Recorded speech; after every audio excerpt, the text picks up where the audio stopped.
कुणाचे ना कुणाचे जीन्स त्याच्यात आलेले असतात. त्या बिचाऱ्याची त्यात काय दोष आहे की त्यांनी कुठली बुद्धिमत्ता घेऊन जन्माला यावं, त्याने आयुष्यात काय करावं, हे इनबिल्ट त्याचं फॉर्मॅट, त्याचं जे सॉफ्टवेअर बनलेलं आहे त्याच्यात तुम्ही कोणत्याही प्रकारचा बदल करू शकत नाही. मग तुमच्या हातात काय आहे? जे जन्माला आलेलं आहे ते ह्या परिसरामध्ये, ह्या समाजामध्ये वाढवत असताना काही गोष्टी आपण पालक म्हणून करू शकतो. कोणत्या करायच्या? त्यातली पहिली आणि अत्यंत महत्त्वाची गोष्ट आहे ती म्हणजे पाठ्यपुस्तकासोबत आपल्या लेकरांना व्यवहार ज्ञान द्या. ही पालकत्वाची भूमिका आहे. प्रॅक्टिकल नॉलेज द्या. बऱ्याच आयांना एक रोग झालेला असतो. कोणता रोग? पाठ करून घ्यायचं परीक्षेसाठी. भारत माझा देश आहे, सारे भारतीय माझे बांधव आहे, भारत माझा देश आहे, सारे भारतीय माझे बांधव आहे. 10-10 वेळा रट्टा मारतं ते पोरगं. हे जर तुम्ही करत असाल तर कृपया थांबवा. प्रॅक्टिकल नॉलेज का गरजेचं आहे? उदाहरण सांगतोय. आपली जशी ही छान सुंदर शाळा आहे तशीच एक छान सुंदर शाळा होती. एक गाव होतं, त्या गावाच्या बाजूला एक नदी होती आणि त्या नदीच्या काठावरती ही सुंदर शाळा आहे. आणि या शाळेमध्ये काम करणारे शिक्षक, शनिवारचा दिवस होता, पावसाळ्याचे दिवस होते आणि शनिवारची शाळा सुटल्यानंतर रविवारची सुट्टी आहे म्हणून ते आपल्या गावी जायला निघाले होते. साहजिकच त्या शिक्षकांचं जे घर होतं ते नदीच्या पलीकडच्या बाजूला होतं. पावसाळ्याचे दिवस असल्या कारणाने आभाळ भरून आलेलं आहे. सगळं चित्र नजरेसमोर उभा करा. नदीच्या पलीकडे जाण्यासाठी ते 3 शिक्षक बसलेले होते. एक जे शिक्षक होते ते होते इतिहासाचे. इथं नाहीत ना तुमचे इतिहासाचे सर? नाहीत ना? ठीक आहे, आम्ही आमच्या बारामतीच्या शिक्षकांचं सांगतो, इथलं नाही. मला सुखरूप जायचंय माघारी. एक शिक्षक इतिहासाचा आहे, दुसरा भूगोलाचा आहे आणि तिसरा गणिताचा आहे.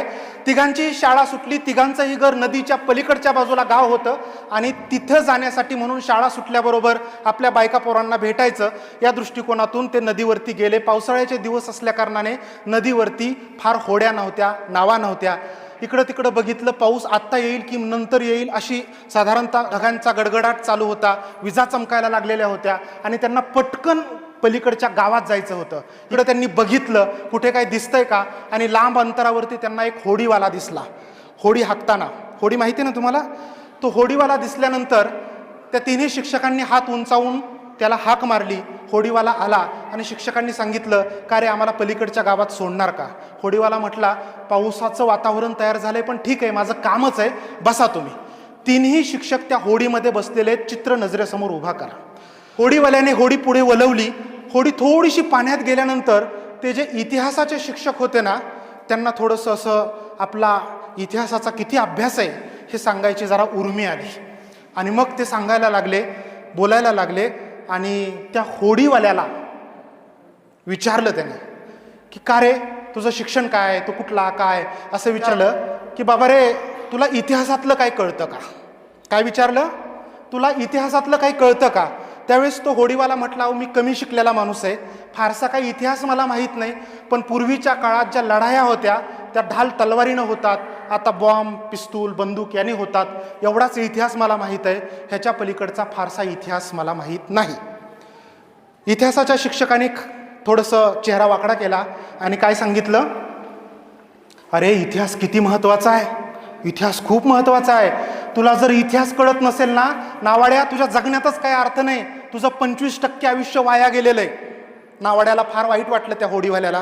त्याने खाली मान घातली, नाव पुढे वळवली. नाव थोडीशी पुढे गेली की मग भूगोलाचा शिक्षक गप्प कसा बसणार?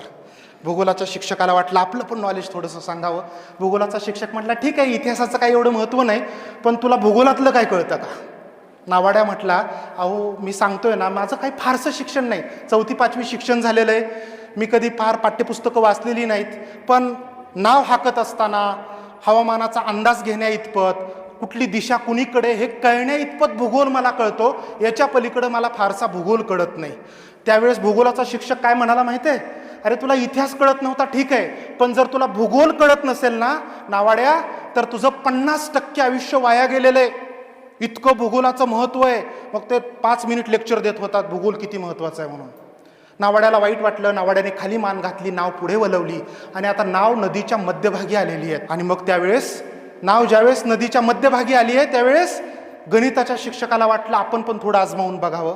गणिताचा शिक्षक म्हणाला, ठीक आहे, इतिहास कळत नव्हता, तो काही इतका महत्त्वाचा विषय नाही, भूगोल तर काही 40 मार्काचा आहे, पण तुला गणित कळतं का? नावाड्याला आता राग यायला लागला होता. नावाडी म्हटला, मघापासून मी तुम्हाला तेच सांगतोय, मी शाळेत गेलेलो नाही, फारसा शिकलेलो नाही, माझ्या कामापुरता इतिहास भूगोल मला कळतो, गणित सुद्धा तेवढंच कळतं. लोक येतात बसतात, किती हिशोब झाला, काय झालं हे बघण्या इतपत गणित मला कळतं. त्यांचे पैसे घेऊन त्यांना सुट्टे पैसे परत करणं, घर प्रपंच चालवण्यासाठी जे काही हिसाब किताब लागतात तेवढा गणित मला कळतं, ह्याच्या पलीकडचं गणित मला कळत. मग गणिताच्या शिक्षकाने परत 5 मिनिट लेक्चर दिलं आणि सांगितलं, अरे इतिहास भूगोल ठीक आहे, पण जर तुला गणित कळत नसेल ना नावाड्या, गणित किती महत्वाचं आहे तुला काय सांगू, जर तुला गणित कळत नसेल ना तर तुझं 75% आयुष्य वाया गेलेलं आहे. नावाड्याला परत वाईट वाटलं. नावाड्याने खाली मान घातली, नाव पुढे वळवली. आता नाव जवळपास मध्यभागी आलेली आहे. ढगांचा गडगडाट चालू झाला, विजा चमकायला लागल्या, वातावरण अचानकपणे बदललं. पावसाचे टपोरे थेंब त्या नावेत, त्या होडीत येऊन पडायला लागले. नावाडी पाणी बाहेर काढतोय. आता पाऊस वाढायला लागला. पाऊस जसा वाढायला लागला तसं त्या तिन्ही प्रशाकांच्या आणि नावाड्याच्या दुर्दैवाने त्या नावेला, त्या होडीला एक छोटंसं छिद्र पडलं आणि पाणी त्या नावेत यायला लागलं. आता नाव बुडेल की काय अशी परिस्थिती तयार झाली. त्यावेळेस नावाड्याने या तिन्ही शिक्षकांकडे बघितलं आणि एकच प्रश्न विचारला, बाबा रे, तुम्हा तिघांपैकी पोहायला किती जणांना येतं? त्यावेळेस तिन्ही शिक्षकांनी खाली माना घातल्या आणि नावाड्याचं वाक्य साहजिकच काय होतं, आता तुमचं 100% आयुष्य. एक वेळेस इतिहास नाही कळला तर चालतोय, एक वेळेस भूगोल नाही कळला तर चालतोय, एक वेळेस गणित नाही कळलं तर चालतंय, पण प्रॅक्टिकल आयुष्य ज्याला आपण म्हणतो, व्यवहार ज्ञान ज्याला आपण म्हणतो, ते कळायलाच पाहिजेत. तुम्ही मुलं ज्या उद्देशासाठी शाळेत घातलेली आहेत त्यांना काटकोन शिकवला जातो का रे तुम्हाला? काटकोन कळतो, लघुकोन कळतो, विशाल कोण कळतो, त्रिकोण कळतो, चौकोन कळतो, पण आयुष्यात जगण्याचा दृष्टिकोन शिकवण्याचं काम पालकांचं आहे. त्यांना वाकडी रेषा इथं शिकायला मिळते, सरळ रेषा, समांतर रेषा, सगळं हे विद्याप्रतिष्ठान शिकवायला सक्षम आहे. पण आपली दारिद्र्य रेषा कशी पार करायची हे शिकवण्याची जबाबदारी पालकांची आहे. म्हणून पालकांची भूमिका ह्या सगळ्यात अत्यंत महत्त्वाची.